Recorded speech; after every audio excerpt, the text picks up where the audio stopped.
And this is a profile, a simplified profile of the Kennedy mine. So the north and south shafts were incline shafts, following the angle of the dip. Okay? And this is where Andrew Kennedy started and the subsequent people started. When the Kennedy Mine and Milling Company came in 1885, they continued to develop this to get the gold to finance their future efforts. And one was to come over 1,900 feet and put in a vertical shaft. Vertical shafts are more dependable than an incline shaft and easier to maintain and build.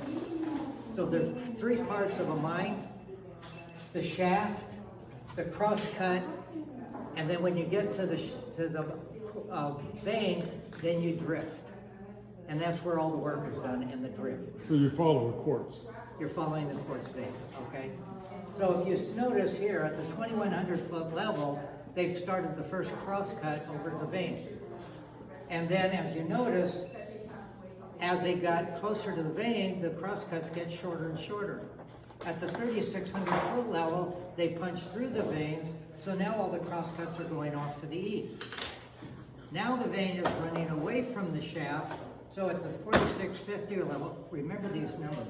Is it going to be a test? Yeah. So we go out 350 feet and put an incline shaft to 5,912 vertical feet below the surface. We're standing at, that's over a mile deep. We're standing at 1,380 feet above sea level. That's over 4,500 feet below sea level. Yeah. It's hot, it's humid, it's miserable. The air down there is unbreathable. So what they did, and they do in most mines, as they were developing the north shaft, they totally abandoned the south shaft, and they turned the north shaft into a ventilating shaft by putting a big fan in there. And what they're doing is they're drawing the air down and out. This is called downcasting. And so you're bringing the air down, and using doors and baffles, they can direct the air to wherever the working areas are. And that's how they kept fresh air in the mine itself.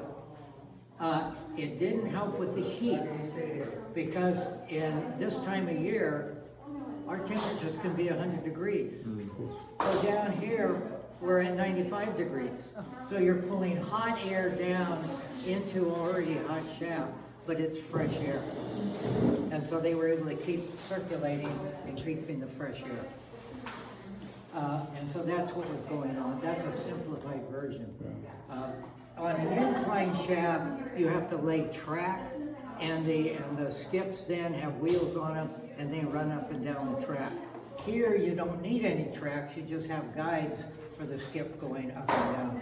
So it's more efficient and more vertical. This is unstable as well, too. Well, oh, sorry. Go ahead. It's just the mother lode, though, you're at 60-some degrees. So like the Empire mine, It's it's 35. only 30, so it's a lot easier to make an incline. Well, and it's not practical on a flat 35 degrees. A vertical shaft is not practical at all. Yeah. But this is steep enough, Yeah. it's close enough to a vertical shaft Yeah. to be practical. So it's pretty unique to the Kennedy. Every mine is going to look different.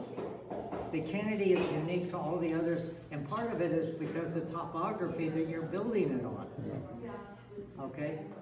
Any questions? Yes. How long would it take the men to be Hang on, that's a good question. How quickly can they come back up? She's married to me, Well, so when we get out to the head frame, we'll talk about that. Okay, any others? So, Did they have the mines collapse or the shafts collapse over? hang on to that. Okay.